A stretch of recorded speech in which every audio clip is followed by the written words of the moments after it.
What is up, everybody, and welcome to the All-NBA Show, powered by FanDuel, America's #1 sportsbook. Get started with $150 in bonus bets if you win your first $5 bet at FanDuel.com/All-NBA. I'm your host, Adam Mares. We've got a big show for you lined up today because we're going to talk about the game of the year. I feel confident saying that because that game to me gave me everything I love about basketball. Two phenomenal teams. We're going to break it all down. We're going to talk about Zion's return, Paolo's return. We're going to play some fun over-unders, talk Zach LaVine, Wemby versus Giannis. So much to get to today. And I'm joined, as always, by the star of the show, Tim Legler. Legs, I know you flew out to California yesterday. I expected to see you on the pregame show, and yet it didn't happen. You had a bit of a wild little 48 hours, I'd say. I had a surreal 48 hours. Flew out to LA on Tuesday. Actually, I was supposed to be on the pregame show countdown for that game, OKC Cleveland, which obviously was going to be a big pregame show because it was, to that point, probably the marquee game of the year in the NBA. And went out there for that, do a couple NBA Today shows while I was out there. And then what was supposed to be Wednesday, wake up Wednesday morning. Obviously, I fly in Tuesday, and this is already broken out, the fires and everything. And wake up Wednesday morning, and then they cancel like the Zoom meeting for the show, and then they reach out right after that and say, there's too many people that work on the show, including the talent. They were flying in from different places. Kendrick Perkins was one of those guys. He was in Houston. He had to fly in, and it started to becoming a little bit more of a dicey situation, and particularly people that work on the show that are not on camera that live in that area. And there was evacuations going on all over the place, so they decided to cancel the show. Countdown, they canceled both NBA Today, so I really ended up not working while I was out there. But I experienced some very surreal things, Adam, and it started with flying out. And I kind of was thinking to myself, wow, like the direction we're coming in and where these fires were in relation to the airport, I had a feeling, and I was sitting at the window seat on the way out. I was like, I have a feeling that I'm not going to be able to see these because it was dark, it was nighttime. And sure enough, as we get closer to LA, I'm looking out the window and then I see the first one. And wow. I knew we were still pretty good distance from the coast. So I figured this wasn't the big Palisades fire that took out all of the celebrity homes and hit Malibu and Pacific Coast Highway. This was the one that was further out toward Pasadena called the Eaton Fire, which they've been talking a lot about. And actually where they've had some fatalities in what's going on in California was this fire. And I don't know if James has those pictures. I sent them to you guys. So yeah, the one on the right of the screen, like I was looking out my window at that as I was flying into LA, and that's the Eaton fire that's out by Pasadena and Altadena. And then a few minutes later, we're getting closer to the airport, and you can see the Palisades fire there on the left, which is very close to the coast. And now they had been burning most of that day, but to that point hadn't really, especially the Palisades fire, hadn't really like overtaken the whole Pacific Palisades area and Malibu and Pacific Coast Highway and all those coastal homes that it destroyed. Yeah. So this was like Tuesday night. I landed. I was about 8:00 at night on Tuesday West Coast time. So really, really incredible experience. And then I get off the plane. I get my bags. I go outside because I'm going to take an Uber downtown to the hotel, which is right next to the arena where where the Lakers play. And I walk outside, and the first thing right away it hits me. I'm literally feel like I'm standing in hurricane force winds. Oh, like man.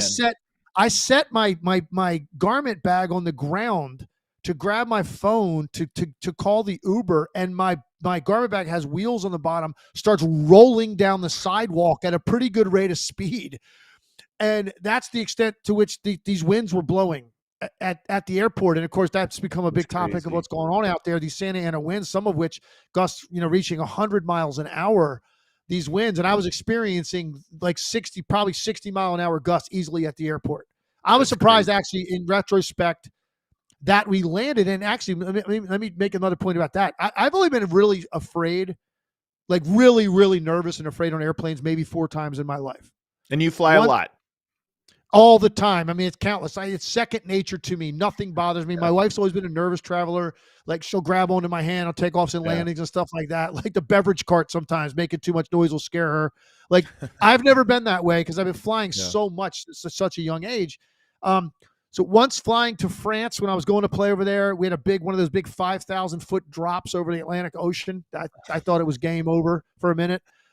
Once Dallas, I flew off, taking off from Dallas, got about 10 minutes in the air, and smoke started filling the cabin from the floor. What? And we did the whole 360 turnaround, head between your knees, oxygen masks deployed, brace for impact landing. So that was obviously a dicey situation. Once flying into Denver, three times we attempted to land and we had to take off again right before we touched down. It's like the scariest thing because the wind shear in Denver is so bad sometimes. And then the fourth time I can honestly say was Tuesday night. And the reason I wasn't worried about obviously the fires or anything, and the airport was far enough away and they were letting planes come in, because there was so much smoke and you could see it. Like black smoke was just billowing toward the airport. It was blowing in that direction. We're flying in, and I've flown into LA 100 times. And so I know what the landing looks like. You don't really lose sight of land. So here we are, and we just keep going west. And next thing I know, I'm looking out the window, and LA, all the lights of California disappear. It's pitch black. We're out over the Pacific Ocean. And we're flying in just absolute darkness. And I don't know how long we stayed in that direction, but it really started to unnerve me and everybody else that was kind of sitting in that section of the plane. We were all looking at each other like, what's going on right now? Why are we flying out over the ocean? Meanwhile, I got the flight tracker on the screen, and you can see the altitude is dropping. Yeah. So we're getting closer and closer and closer to the ground, which means we're getting very close to the water. And so now I get nervous. And all of a sudden, then we do this big bank, and I guess he had to take a different angle to come in because of the smoke. And then we fly for another 5 minutes, and I start to finally see the lights again of the West Coast, and I was so relieved. So I can honestly say, man, I was genuinely kind of unnerved by the whole experience. And then while I was just out there, Adam, like what I saw, like I had to go to Beverly Hills to meet a guy that does some suits for me, and he closed down the shop for the day, but he had to meet me because he had some clothes that he's been holding on to for a while, and I had to go get them. And so I'm taking this Uber directly toward the fires. And like I'm sitting in the Uber and I'm looking out the window, and it's so surreal because all these cars are just going along on the highway and everybody's going about their business. And right off in the distance, very close to where we're at, the entire mountainside is on fire. And you're just like driving toward, obviously Beverly Hills doesn't quite take you all the way up to where the fires were. You were still out of travel there. So I was able to do that. Got back in the car, went back. I was downtown. I walked around to get lunch like a block from the hotel. There was ash falling down. And this is downtown Los Angeles. This is 30 minutes away from like where this is by car. And there was ash falling down like on the tables and stuff that were outside the hotels and restaurants in downtown LA. And it was like giving a little like a soot coverage of everything that was outside. Absolutely incredible and obviously devastating, man. My heart's broken for all these people and the people that were displaced and affected by this, the people that lost their homes. I'm trying to wrap my head around what you would do if you had very little notice to get out and you grab what you can, but how much can you really take under those circumstances and how much these people have lost. So my heart breaks for them, man. And it's obviously still ongoing. It seems like maybe things have taken a little bit of a turn today because the winds have died down a little bit. So that was my experience out there, man. It was very surreal being that close to something that's that impactful and really an unprecedented event, even by Southern California standards and all the stuff they've done. My goodness, I was out there earlier this year, if you recall, and an earthquake hit. I was in the studio. That's right. And that video, that video is all over. Video went viral. I'm sitting there when the earthquake happens. I'm in the studio. Cool as a cucumber, and then Hurricane Milton came through Tampa while we were there too. That's so right. I don't know what I have to do with all of this, but it's been crazy to be in 3 different places for those things to happen. But man, I just wanted to kind of share that story of what it was like out there and how surreal and how devastated that community is. And obviously this affects the NBA, Adam, because there are players, and it hasn't really all come out yet, players and coaches that are dramatically affected because these are some of the communities these guys live in. Yep. And so I'm sure more of that will come out in the coming days. But now they've just, they got to go about their business and go play games and coach or whatever it is you have to do. Or maybe you're a trainer, who knows? And you've got to just go about your business because that's what the life of a pro athlete is. Like your life carries on while your families could be possibly dramatically affected by what's going on. So, these guys go through a lot and they make a lot of money. I get it, but they're also human beings, and now they've got to put all this stuff to the side and go concentrate on task at hand. And it's a very difficult thing to do, I'm sure. Really difficult, man. And I think that is honestly going to be a storyline here in the next week, as some of these stories come out about the different people that lost their homes. Denver hosted LA Clippers last night, blowout win. Denver was on the second night of a back-to-back, no Jokic. Typical spot you would expect them to lose. They blow out the Clippers. And Ty Lue said even before the game, he's like, I don't know how we're going to play this game. All of our guys' minds right now are back in LA and back with their homes. And, I'm sure there were players on that team that were affected by it. So this is a big story, obviously outside of sports, but it's going to be a big story in the NBA too, because as you mentioned, half the NBA lives in Malibu. They have a home in Malibu or Palisade or somewhere over there. So there's going to be a lot of people affected. Our thoughts go out to everybody there. No doubt. Let's do some layup lines, though, to get back into basketball now. We're going to get to the Cavs Thunder game in segment 2, and we're going to go long on that one. Don't worry about that. That was the game of the year. We're going to give it its appropriate shine. But I want to start with a couple quick hitters for you. And the first one, we haven't talked since Tuesday, and that was the return of Zion Williamson to the New Orleans Pelicans. How did he look in his return? 28 minutes, 22 points, 6 rebounds, 4 assists, 3 steals, 1 block, 9 of 15 shooting, +8, and 1 windmill dunk. I don't know if you saw the highlights, Legs. Zion, we keep wondering, he's been out for so long. He's been almost like the league has almost moved on from Zion in a lot of ways. We used to be, we were on Zion watch. Yeah, that's fair. That's a fair way to put it. But he looked slim, and he had that steal. I mean, that's obviously an incredible stat line, +8 in 28 minutes in a game they'd go on to lose. He had a windmill 360. First game back from injury, windmill 360 on the break. That guy's incredible. He is incredible. And I think, you think about this, man, what this guy's been through physically and what he's been through this year and all the time he's missed. And you come up with a steal and you get ahead of the pack and you would even consider doing something like that. Right. So what, and my point is like, that's how freakishly athletic he is, that despite all the time off, he pulled that off so easily. And so he wasn't even considering that, like, just go up and do a normal dunk or a two-hand dunk or whatever. Hell, even throw it off the backboard if you want and do one of those in the open court like you see guys do. But to do that dunk, which actually reminded me so much of one of the first dunks I ever saw Zion Williamson do on, like, YouTube, when he started to become, like, this mythical character out there. When you first heard the words, like, Zion Williamson, and you're like, wait, what now? So you go and everybody's pulling it up, and we all did it. Pull up the video and let's see what this guy looks like. And it was like a dunk just like that. And you're like, man, look at the way this guy's built to get off the ground like that. So most guys that miss that much time, even the great athletes in this league, are probably just going to go in and do the run-of-the-mill one-hand flush, right? They're not going to do maybe jump extra high, but be safe. Yeah.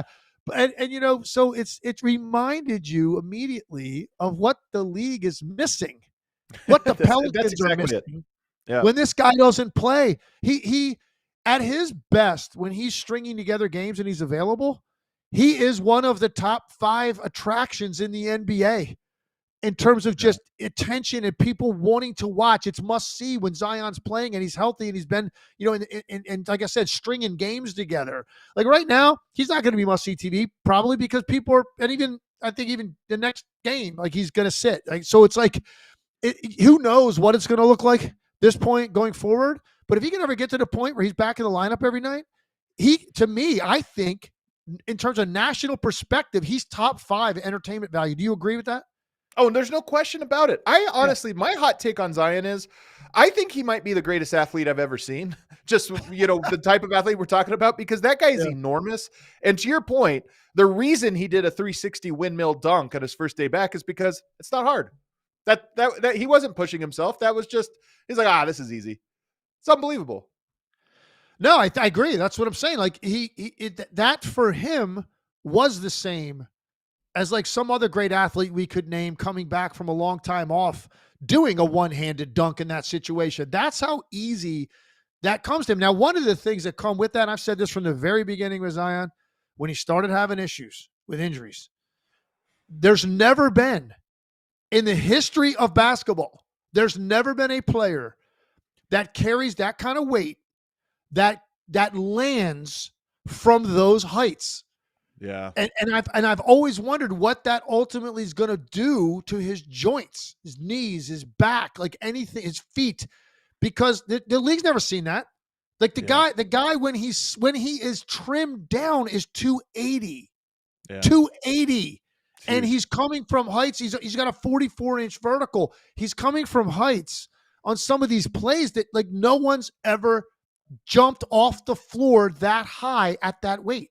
It's never happened. So he is a unique one-off physically. The biomechanics associated with his body are different than anybody who's ever played in this league because of the explosive force with that kind of weight and body type. Yeah. So it's not surprising to me that he hasn't been able to stay healthy. I just wish he could, so we could get more of that, man, because he is so fun to watch. Because of the just what you just said. You just haven't seen it before, man. That kind of athletic ability and that kind of physical like package, his body. Like you haven't seen it. And so to be deprived of that, man, it's a shame for the league. It's obviously a big shame for the Pelicans. Look where they are in the standings. And who knows what this is going to mean the rest of the year. But I mean, I literally pray for Zion Williamson to be healthy because the league needs him. They really do. Yeah. And I don't even think it's just health, although that's obviously a big part of it. You know, Zion's career has not gained traction. It's been a very rough go for him. And I think there's a lot of things at play, and I hope he gets it back. You were mentioning the first clips of high school, you know, because that's the funniest. The NBA, he's the best athlete, but at least there's a lot of other great athletes. At the high school level, that's what was so crazy about watching those clips is you go like, how did anybody match up with this guy? If you could think back to your high school days, did you ever go up against a super athlete or a super talent where you were just like, my God, the gap between him and everybody else is just, it was memorable. I absolutely did. Now this was a, different time because think about, AAU was just at the very beginning. So you didn't get an opportunity to play against guys from the other side of the country. Like that to me is the greatest advantage of AAU, other than the fact that you're in a gym for a weekend and there's 300 coaches there. So your opportunities are just greater from an exposure standpoint. I coached in that world for a long time. It's also the fact that you can play against a kid from Oregon and you live in Virginia. Right. And you never would have been able to play against that guy. And what it does is it gives you a barometer for your own game. And it makes you understand how many guys out there are working this hard and how hard you have to work. So I think that's the main benefit of AAU. But yes, I did. Remember playing against Dallas Comegys. I remember playing against Dwayne Farrell. Like these are great ACC players. Comegys went to the Paul. But there was this particular player named Terry Long who was in Richmond. We were co-players of the year in the city of Richmond our senior year. He went to Maryland. He actually played with Len Bias. He was actually with Len Bias the night Len Bias died. Wow. They were very good friends, and he was in that room that night. But I remember the first time I was like, I was like 14 years old, and I remember watching this guy in layup lines, and I had not seen anything like. He was 6'8", like 260 probably, and he was doing these crazy dunks in layup lines, and he was already by far the biggest guy on the court, but he also had the most athletic ability on the court. And that was what kind of blew me away. And that's what Zion reminds you of. He's like the biggest dude out there. He's also the most athletic. Those two things aren't supposed to go together. So, yeah, I did have some of those guys. I wish, though, I think back to it, man, and like all the guys around the country that ended up, I know their year. They were same year as me. I didn't get to see those guys in person. I followed them, TV or news or whatever. I kept up with who was who around the country that was my class. But you didn't get to see those guys because AAU wasn't really at that level yet to take you around the country and let you see a player you would never have seen otherwise. Yeah. By the way, Anthony Edwards had 32 in that game. The Wolves got the win, 7 of 11 from the three-point line. Ant's been on a little bit of a mini heater, so just wanted to make sure Zion's return is the story, but the Wolves did get the win. Ant's playing well. I want to ask you about Zach LaVine, though. I don't know if you know, he had 31 points in a Bulls loss the other night. Pacers on a 4-game win streak. They're playing really well as well. But Zach LaVine this year, shooting a career-best 44.4% on three at volume.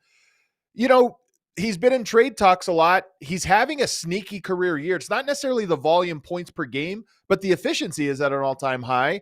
And I'm just curious if your opinion has changed at all about Zach LaVine being the missing piece to a championship team. If maybe what he's doing this year in sort of a showcase year makes you think some team should take a risk on him. Well, I wasn't necessarily ever in a situation where I thought he couldn't be. I always thought to myself, if he'd have to be like your third best guy. If he's your third best player, you got a really good team because you've got two better offensive players than him. Or maybe not even necessarily you would describe as a better offensive player, but just a better, more impactful player. And then certainly you'd have to have one guy that's a better offensive player. If you had that and you added Zach LaVine to the mix, yes, I absolutely think he's capable of doing it because he can blend into off the ball pretty easily. And that's like his great attraction. He doesn't have to pound the ball and run ISO and ball screen where you're changing the offense to acclimate to him. And now maybe it messes up your offensive flow or your chemistry. He's not like that. He's a guy that can do that if one of the stars is out of the game that I was just talking about, but he can also blend in and catch and shoot threes at a pretty high rate. He's had, I think, 5 out of his last 6 games. He's been north of 30 points. Yeah, he's on a heater. heater. You're right. He is on fire right now. They've won 3 out of those 5. So look, his name's. I feel like, don't you feel like Zach LaVine's name's been coming up for 2 years? Like his name is in every trade rumor that comes up around the league for the last 2 years. So maybe this is the time that something happens. But yeah, he's playing as well as he can play right now. And picturing him going to a team that's like in the mix, but don't feel like you can really honestly say they can compete with Boston, OKC, or even probably Cleveland right now, the way they look. He might be the guy that can get you closer to that level. Yeah. The last one I have for you, quick hitter here. We talked earlier this week about the Jokic Wemby matchup and how much we enjoyed it. Last night we got Giannis versus Wemby, Bucks versus Spurs, and Giannis goes for 26 points, 16 rebounds, 8 assists. When we talked about that matchup, we were trying to think, what are our favorite one-on-one matchups in the league right now? And there just isn't a lot. Because Wembanyama is such a tough puzzle, such a unique player and a tough puzzle for players to solve, I think all my favorite one-on-one matchups right now are players versus Wemby. Giannis, Jokic, Karl Anthony Towns, Embiid. Like, he might be the most fun player just because you have to approach him differently. And Giannis last night put up a nice stat line against him. Very fair about the entertainment factor for Wemby. He continues to do things.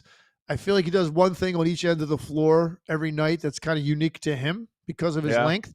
The one thing that stood out to me about this game, though,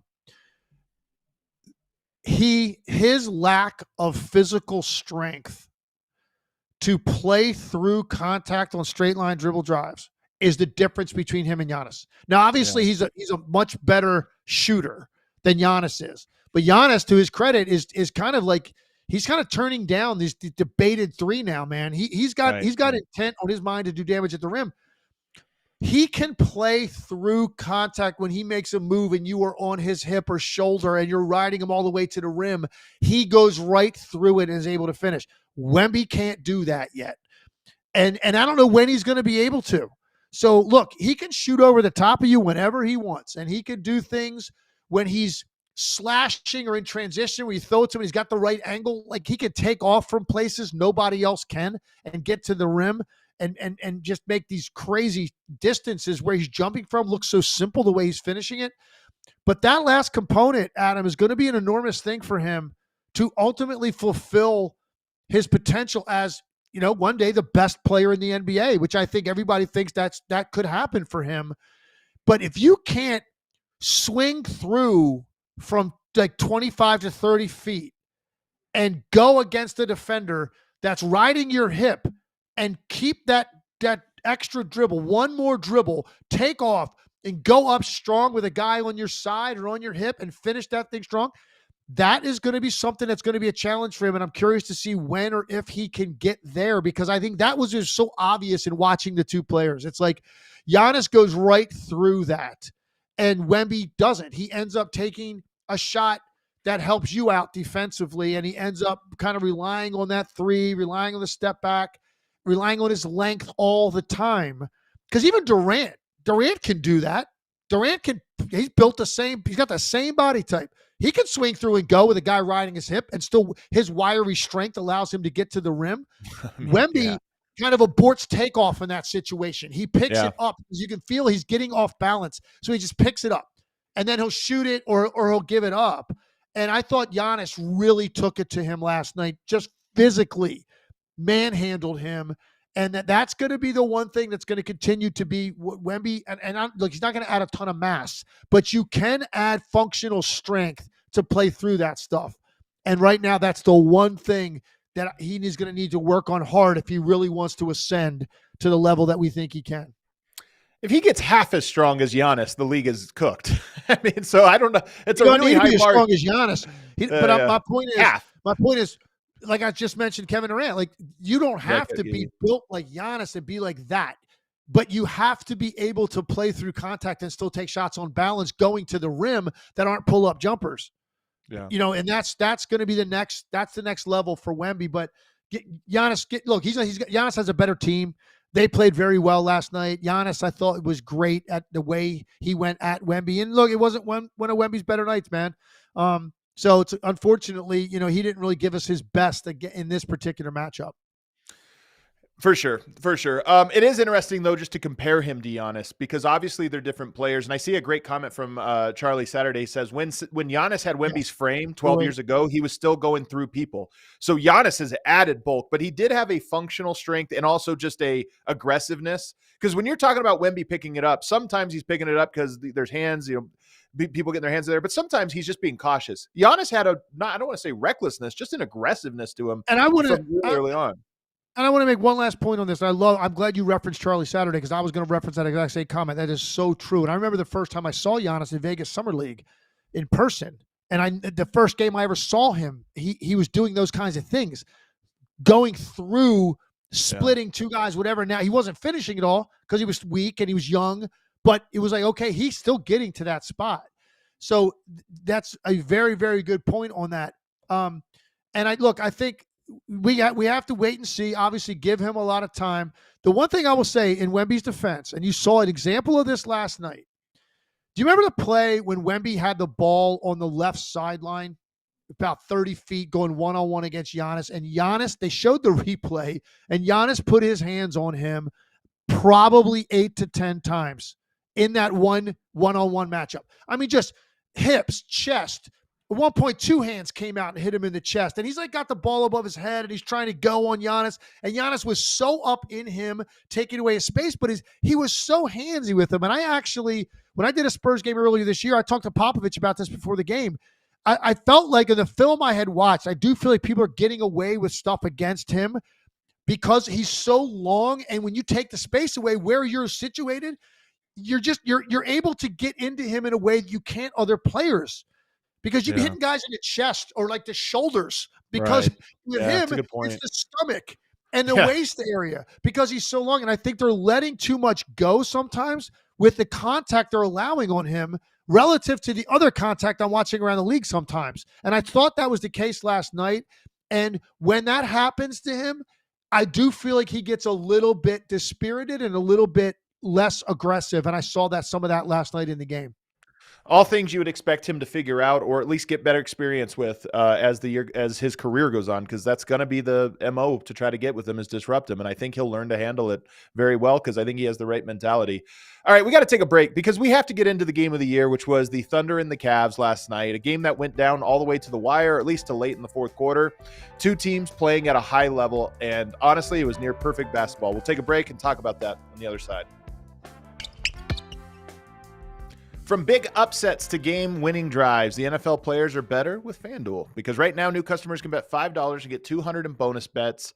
Guaranteed. That's $200 in bonus bets, win or lose. The FanDuel app gives you everything you need for live bets, same-game parlays, and so much more. Plus, when you win, you'll get paid instantly. Just visit FanDuel.com/AllNBA to join today and get started with $200 in bonus bets. That's FanDuel.com/AllNBA. Make sure you use that All-NBA promo code. Make this playoff season unforgettable with FanDuel, an official sports betting partner of the NFL.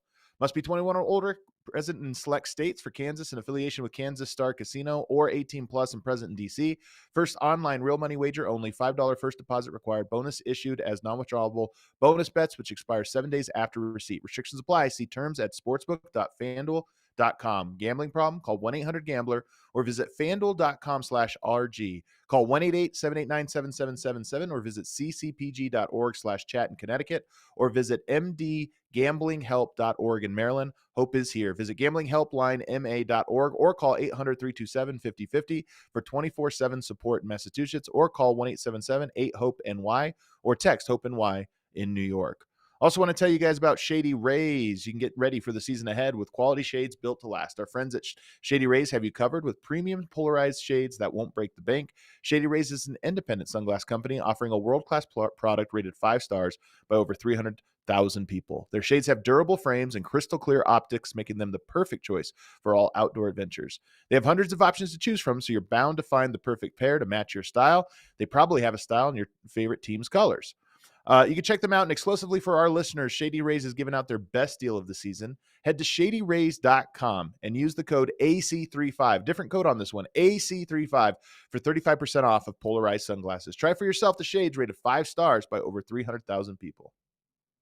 All right, back here, segment 2 with Tim Legler. And now we got to talk about the game of the year. Cavs 129, Thunder 122. This game to me had everything.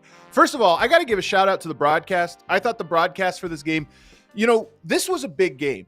And it's Thunder versus Cavs, not the two most glamorous markets, but two of the best teams, I think the two best teams in each conference. And I thought this game, from the broadcast to the way it was called, to the way it was coached, to the way it was played, felt important. The teams took it important. I thought the broadcast did a good job of making the game feel important. And it was just an incredible viewing experience. It's the first time, Legs, I'm told this is the first time two teams have met this late in the season with an 85% win percentage or better. It's also the first time a team with a 10-game win streak has faced off with a team on a 15-game win streak. And you saw why. This game was incredible.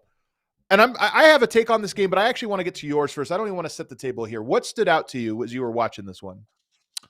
First, I want to applaud both teams for living up like at every imaginable way to the hype around this game.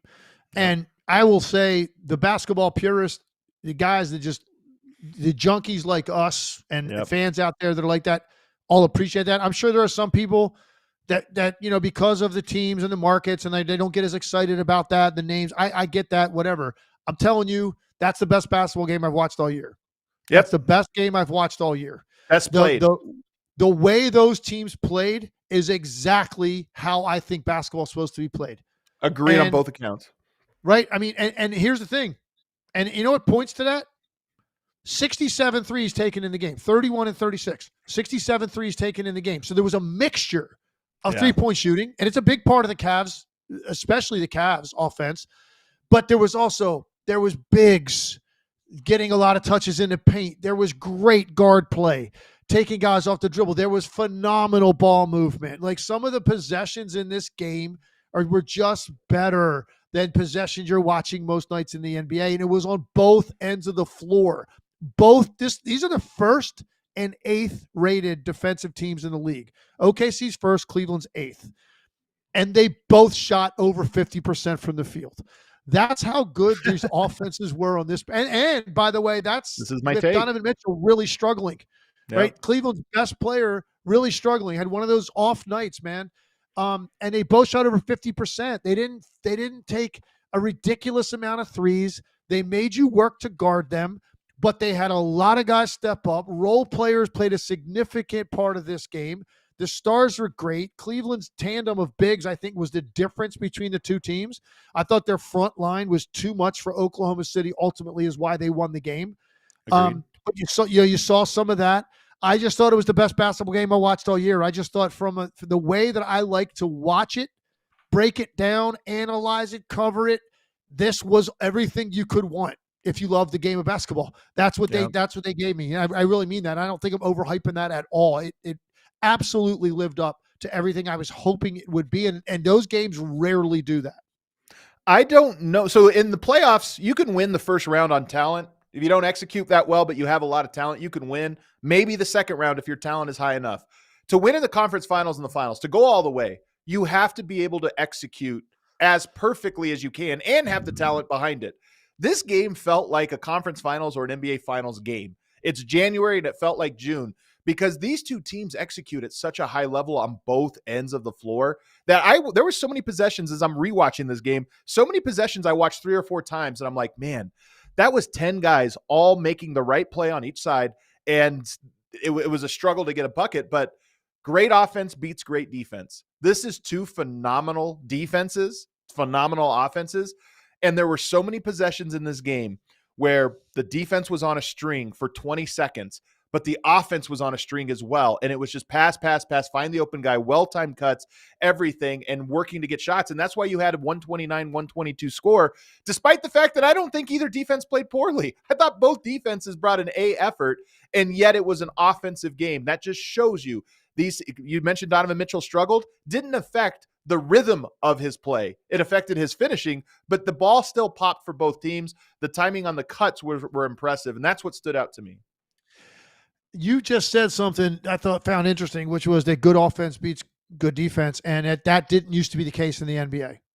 And that is the case now. And Oklahoma City, not only did the numbers say they're the best defensive team in the league, my eyes tell me that that's the best defensive team in the league.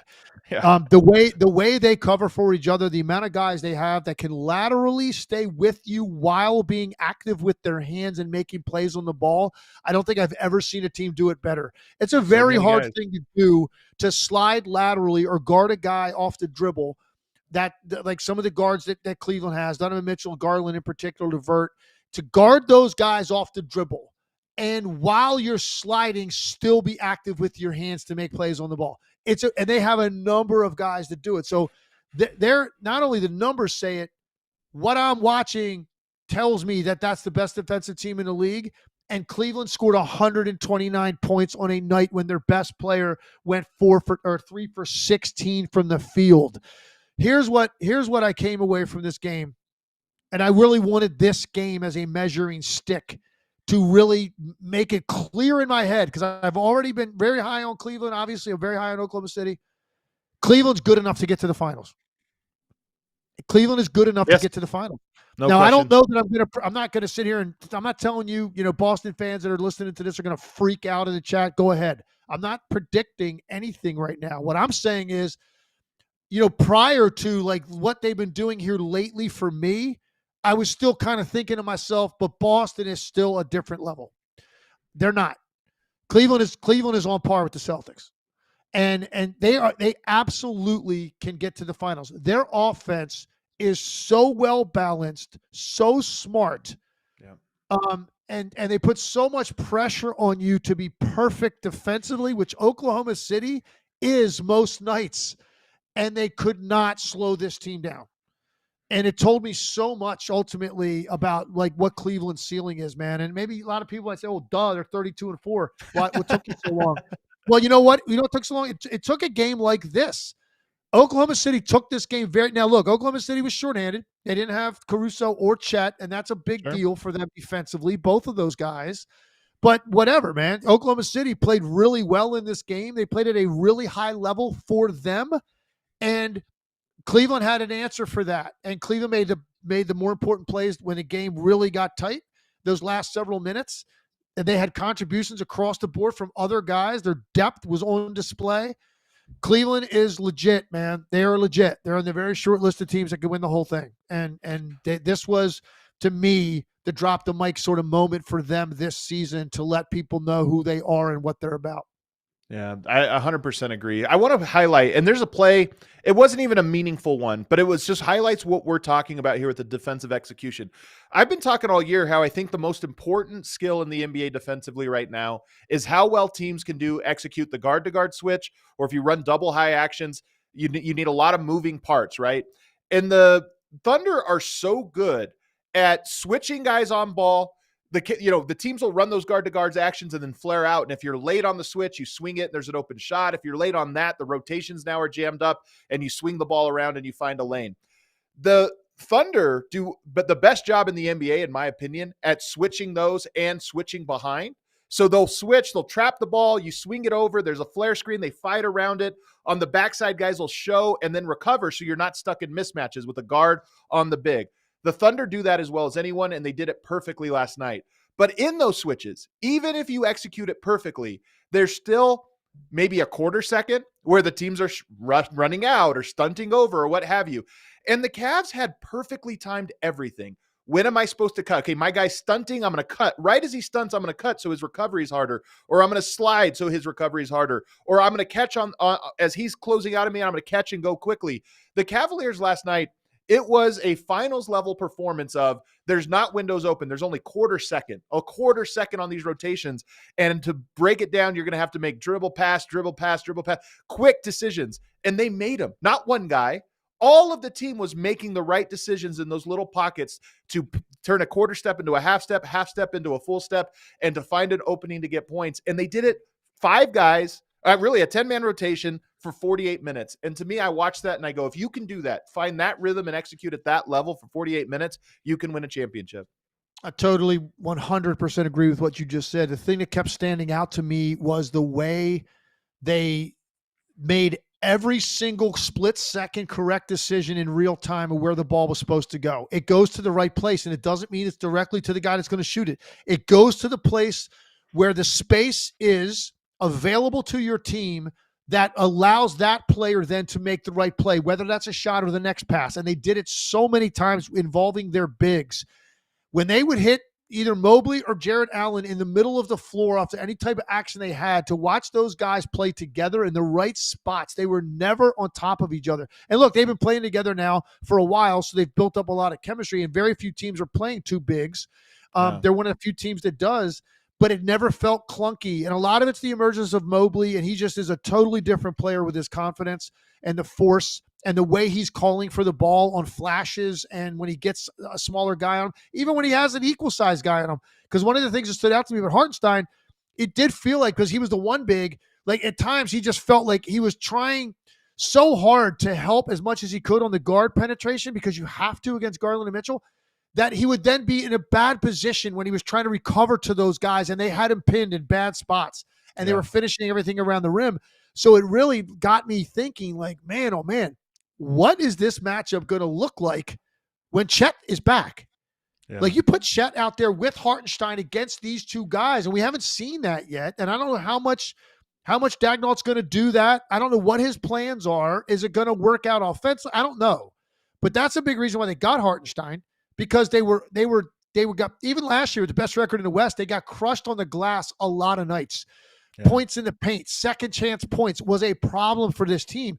Well, Hartenstein was kind of like trying to do all of that by himself, and it was just too much. And the tandem of Mobley and Allen, and it not even necessarily always on the court together, but just having one of those guys to deal with at all times, and then also sometimes together, it's just a lot for a front line when they've got that kind of chemistry together. And I thought, to me, like I said, that was the difference between the 2 teams.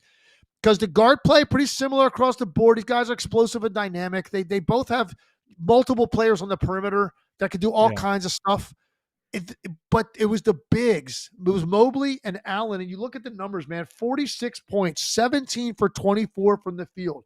Both had double-doubles, 21 rebounds combined, 13 assists combined for those 2 guys. It's a monster night for your 2 bigs. And for me, that was the difference in the game. And also, just Cleveland getting key contributions at important times, mainly Ty Jerome, who really just had such an impactful game for them. And the fourth quarter, too, like when it mattered, he came through in a big way. Just can't say enough about the game, man. I just loved every second of it. I was hoping there wasn't going to be a 5 or 7 point separation at the end. I wanted it to come down to that last possession, one way or the other. But Cleveland, give them credit, man. They got just that little bit of separation inside of a minute to play, and they put it away. Well, it did come down to one possession, in my opinion. There was one possession that put this game away, and it came a minute early. So to your point, it wasn't the last one, but it was 1 minute. I think they're up 2 points or 3 points or something like that. They have a sideline out of bounds deep in the corner, like right near the sideline and baseline, and they run a play for Mobley at the top of the key, and they flatten everybody out, and Mobley basically ISOs. They space the court well, and he gets a tough bucket. Just dribbles left, spins to his right, gets to his hook, and to me, that was the one where it was like, okay, they're going to end up winning this game. But it brings up what I think is a very interesting point about the Cavs, and it's different from the Thunder. The Thunder, whether they play through J-Dub or Shea or any other guys, their system kind of looks the same. It's a lot of similar stuff. The Cavs obviously run through their guards. They do a lot of pick and roll, a lot of things. But last night in key moments, they were able to give Mobley an ISO, run him off of a pin down, run him off of an inverted pick and roll. And those types of things, especially when you talk about Hartenstein having to guard him, that changes your defense because now your big man is out on the perimeter and having to do these different things. And to me, that's not their base offense. That's their counterpunch that they can throw at you. And they threw it out in key moments throughout the game, and it works so well. And I look at that and I go, that's a championship team. This is what you are, but this is what you can do when teams overload on something else. And it was just so impressive that Mobley is able to play that role offensively now. Totally agree, man. He's different. He's got a mindset now of anticipating, being open, anticipating the next shot for himself. He's reading the right mismatch. He's reading the right play. We've been talking about him a lot, but now you saw it firsthand in a game of that magnitude against that team, against that defense, to play that well. Big moment for him. And also, I want to talk about the other side of the ball, because you and I have talked a lot about Jalen Williams. And like, where exactly does he rank when you start talking about co-stars and like his ability? Like, is he on that level that Shea would need next to him? And I'll tell you what, the guy played great in this game. He played great. He was so good and so quick to the rim and aggressive. And he just had one of those nights. And here's the other thing I'll say about Shea. Shea had a great game, like 31 points, 13 for 27 isn't a typical night for him as far as missed shots. I'll say this. I do think Shea got what he wanted in this game. He missed more shots that coming out of his hand I'm so used to seeing being automatic. He was probably a total of like 8 inches of like shots of having a 45-point game. Like, it's just great. I mean, he didn't really have one ball that was like, man, they really locked him up where he's like falling down with a hand draped on the ball trying to get a shot up, or like, getting just totally swallowed up at the rim. I felt like everything he released was like a good release for him. And he just didn't convert as much as he does on a typical night. So if I'm Oklahoma City, look, it was a road game for them, matters. Sure. Jalen Williams played really well. They played really well, and they're in a 1-possession game with 1:20 to play. That's all you can ask against a team that good. But I also feel like when they watch the film and Shea watches that film, he's like, damn, I was this close to going for 45. And because he was still getting to his spots. So that's just something to keep in mind the next time you see these two teams. No question about it. I love your point about the cumulative. He was off by a 1/4 inch on a bunch of shots, but I think that's fair. It's make or miss league. Let's talk about Ty Jerome real quick, because not the type of guy I thought we were going to be talking about today, but in the fourth quarter, he was the difference maker. He had 15 points in the game, 6 of 7. I think more than half of those came to start the fourth quarter. And those are the pockets. Like, Oklahoma City to me is scariest at the end of third, start of fourth. I think we talked about this last week. They really make their runs there. Ty Jerome stemmed all of that because he went on his own personal run. And this is why the Cavs are so impressive. They've talked about this, by the way, in their postgame. Last year, your stars did a lot of the work. Your role players kind of stay in their lane. This year, Ty Jerome can win you the biggest game of the year. Not because he was the best player, but because he did his job in a 4-minute stretch that was the separator. And to me, I don't know what you think of Ty Jerome, but what I saw from him in that fourth quarter was really impressive. He was surprising me with the stuff he was doing off the dribble and these floaters. Like, I mean, Ty Jerome, I know he can shoot it, and he's actually pretty clever in getting to the rim. He's got some nice touches, and he had one in the open floor that was pretty clever over 2 guys. Jalen was trying to pin it, but he was like looked them off, and he went against 2 guys and converted the layup. But these floaters he hit that were such tough shots in the lane at important times in the game surprised me. Max Strus played really well in this game too. Max Strus. So these 2 guys combined to go 12 for 14 off your bench. That's in a crazy game like this against that defense. I mean, that's just tough to overcome if you're Oklahoma City. And it's not like they were just leaving these guys naked. They had to work for what they got, and they both rose to the occasion, which again just speaks volumes to their depth and how good this team really is, man. So fun. And in Garland, even the possession, he had the big shot that really kind of ended the game. Yeah. And he was being hounded. Almost lost the ball a couple times. He was just being hounded. It was either Dort or Cason Wallace. I think it might have been Cason Wallace. And he finally, shot clock gets deep. He's like 35 feet from the basket and just goes boom, boom, boom. Quick crossover, right down the lane, shoots a really tough finger roll and gets it to go. And it just showed you like next level quickness. very tight window, time running out, super important possession, and the guy just put on the afterburners or got to the rim and finished. So they have that too. 36 assists on 47 field goals. Like, it was damn near perfect offensive basketball, other than the fact that Mitchell had a tough night shooting the ball. Yeah. And just to put a bow on the Cavs part of this, I really love basketball when it's played connected, because talent, we think of basketball about talent. And it really is a lot about talent. I mean, let's be honest. At the end of the day, you got to have the right amount of talent. But when guys play together, that's what makes basketball so special, is you can become more than the sum of your parts. And the Cavs, both teams are that, in my opinion, right now. But the Cavs last night, that was just a win of, wow, that team is connected. And it brings me to the question, the big question now, if you're Oklahoma City, because Mobley and Allen have played together for a while now, but they haven't played like this. This is the year where it's all come together. And while Chet and Isaiah Hartenstein, the idea of them is like, man, those guys really fit. They complement each other's skills. They're mobile perimeter.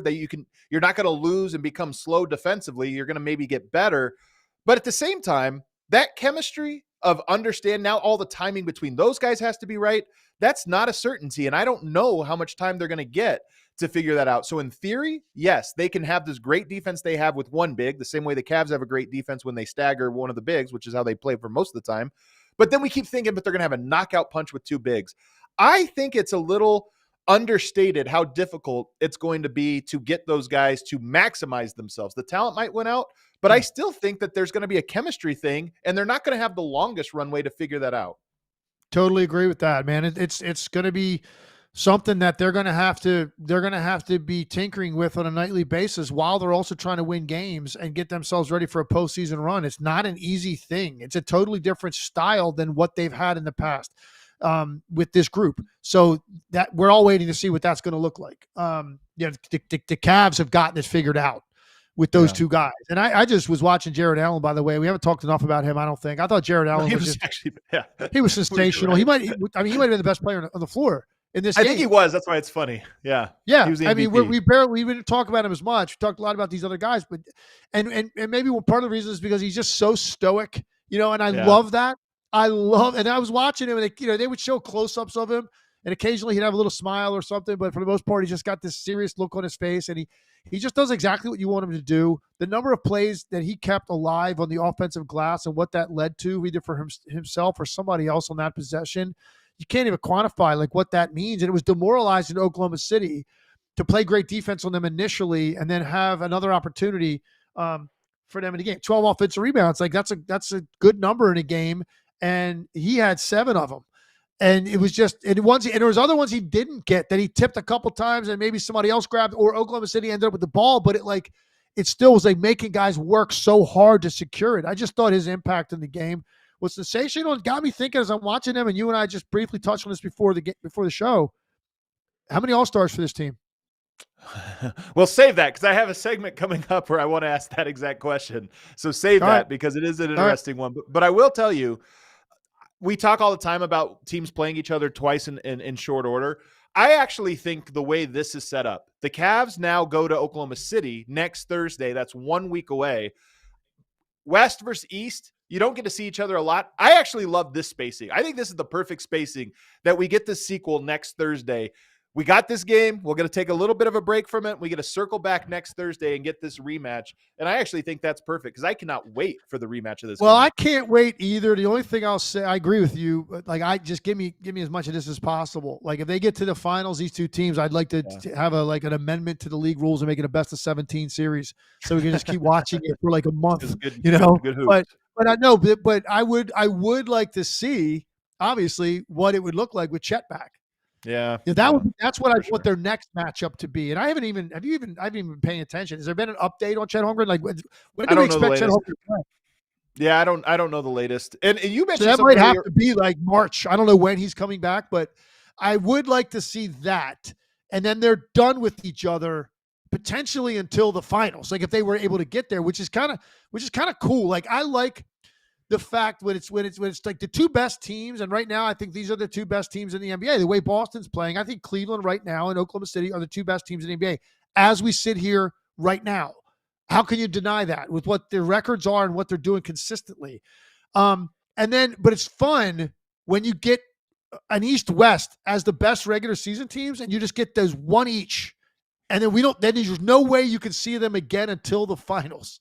You know what I mean? And so who knows if they both get there, if either one of them gets there, is a lot they're going to have to do. Certainly, I think for Cleveland especially, Boston is going to be a very difficult team to deal with in the postseason. They're a champion, and they're not. I doubt they're going to have home court. I don't think they're making up the ground they're going to need to on Cleveland. Cleveland, I think, is going to have the number one seed in the East. They're going to have the home court advantage for the conference finals.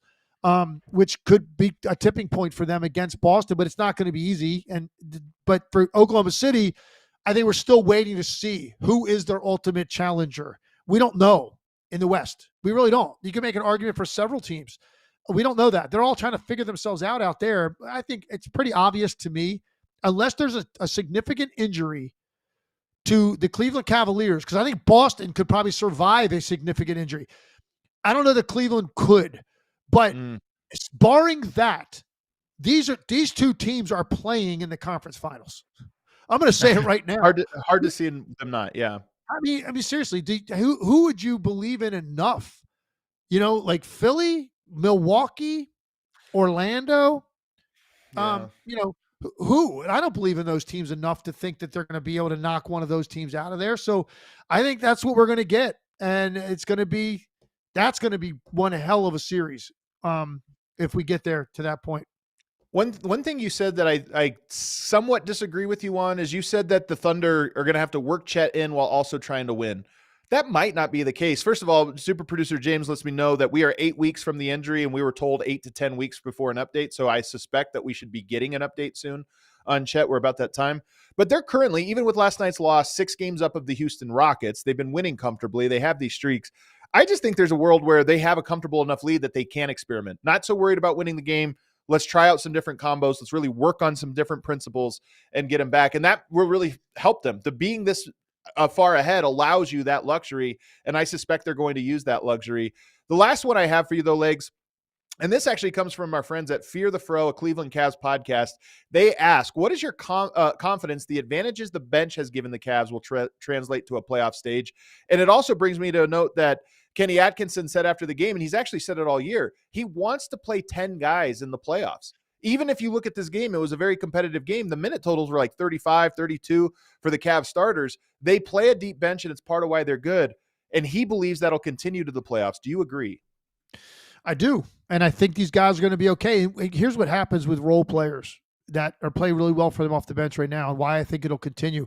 You are very empowered by the style of your team. And that's what Strus benefits from, and Ty Jerome. And because these guys make the right play all the time, they're always included. And that's one of the words I wrote down watching the game.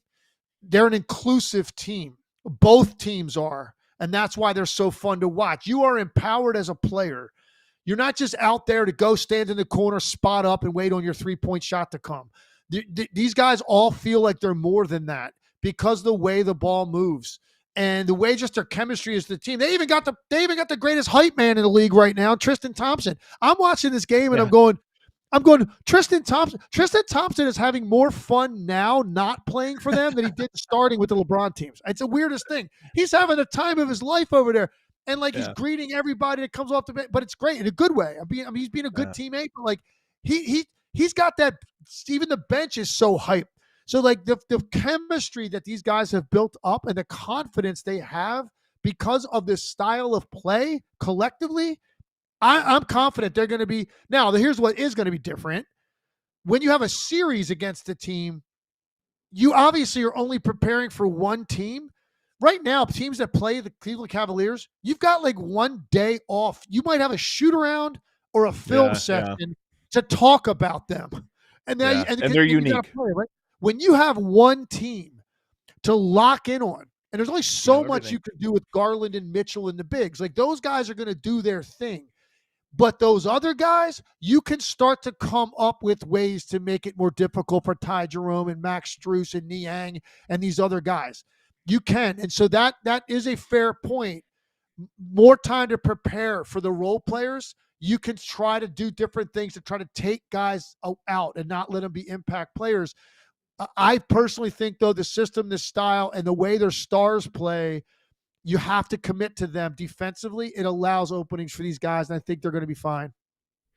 All right, let's wrap up. This was a great game. It was a really fun conversation. I want to wrap up with a couple quick hitter over-unders for you tonight, or right now. First one I'm going to give you, the Cavs and the Thunder right now currently are both on pace for, I believe, 69 wins or more.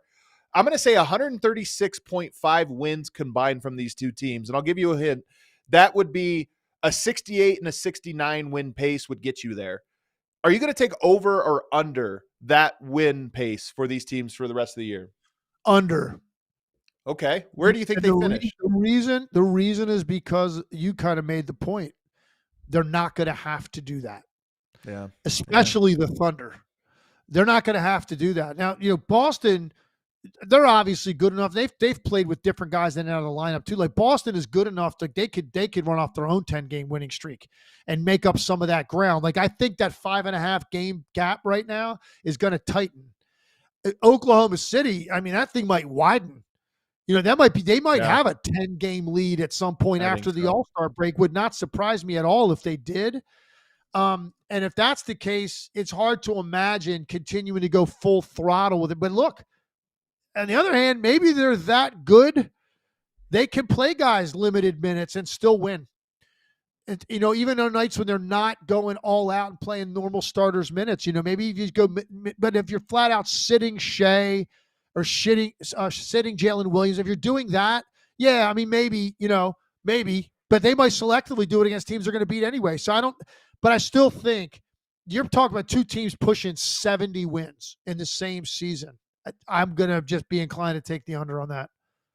But it's still possible, man, because I keep thinking these two teams are winning kind of easy. Like they play so well. It's so natural to them that they're winning easy. But I would agree. I think you're right that we might see them lose a bunch of games in the last month of the season because they don't need to. Last one for you, and then we'll get out. Over or under?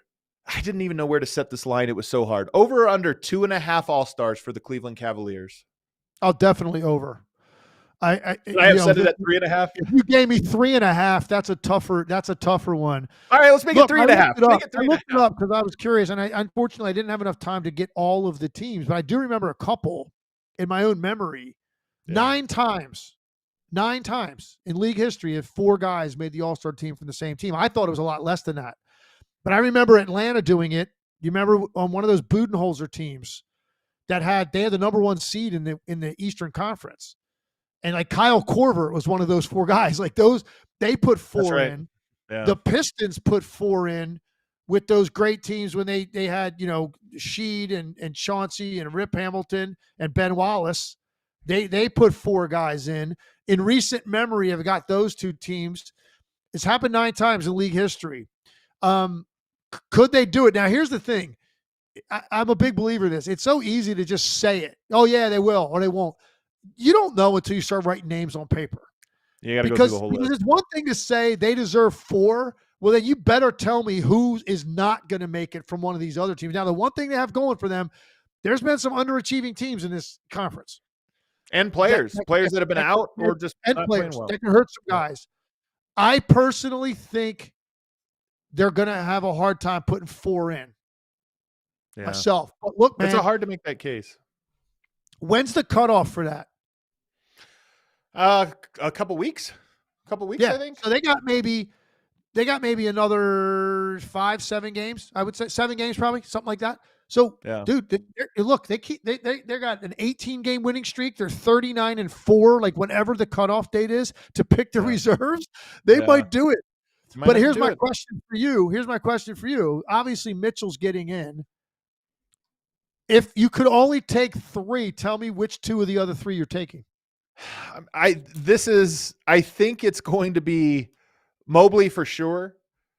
And I think it's going to be Garland, but I actually think it should be Jarrett Allen. But I don't know. It's tough, man. It's tough. This is the beauty, though, of this team, in my opinion. This is the beauty. I felt bad even saying it should be one guy or the other because the truth is it's their collective that is so impressive. They all do what they do at a high level. And because they all do it, that's why they're so good. So it's tough, man. I would not be surprised or even opposed to all 4 getting in because they all 4 are doing something that is special. Totally agree. But, again, and we'll have some fun with this as we get as we get closer to it, and maybe the day of, I don't know what it's usually done on a Thursday. I think they announce the reserves because they always do that big show on TNT where they do the reserves that night. And so I think it's on a Thursday when that's announced. So whenever that is, we'll have a show earlier that day. We can give our own picks. We don't have to do it now. Let's see how this plays out over the next couple of weeks. But they're certainly going to be discussed, all 4 guys getting in. Well, Legs and I are real hoop heads, man, because we went well long today because we had such a good game to talk about. We didn't want to cut anything short. We hope you guys enjoyed it as well. I know we have a couple super chats. What do we have? What was the chat saying today? Worst Nightmare says, no, Adam, great show, Tim. All right, well, thank you. Prayers to those in Cali. I used to live in LA. Nuggets still undefeated on back-to-back second night. Cavs versus Thunder finals, please. All right. No question in there, just a statement. Well, here's one thing I will say to that, man. I for me, absolutely, I'd be thrilled if that were the case because I would have the best stuff to break down every night after those games, which is what I'm going to be doing. And you can't ask for better things to break down than what they do. But I will say this: I don't know that the collective mindset nationally would be or the league would feel the same way, just from the standpoint of the 2 markets and stuff. But if you love basketball, that's the matchup probably you should get. Yeah, I think those 2 in Boston are the 3 best teams. That's the tier. Everybody else is trying to break into that tier. I put Boston there, even though they have a little bit of a lull recently. Not much, but a little bit. What else we got? Psycho Blue SFT says, B-Ball Cthulhu still wants those Terrell Brandon jerseys back for this inevitable finals run for the Cavs. Sorry for being distant. Slipped on black ice and recovering from sprained ankle. We'll recover, man. That's tough. Get better, man.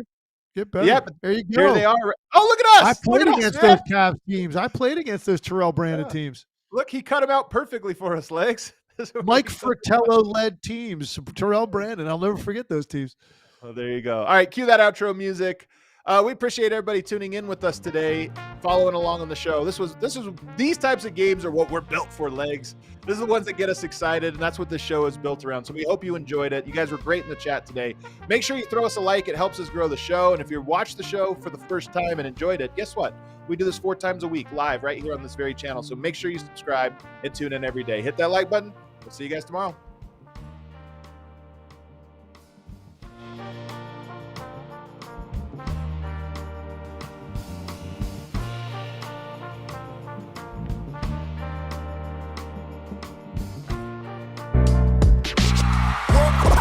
Y'all silly like the mayor.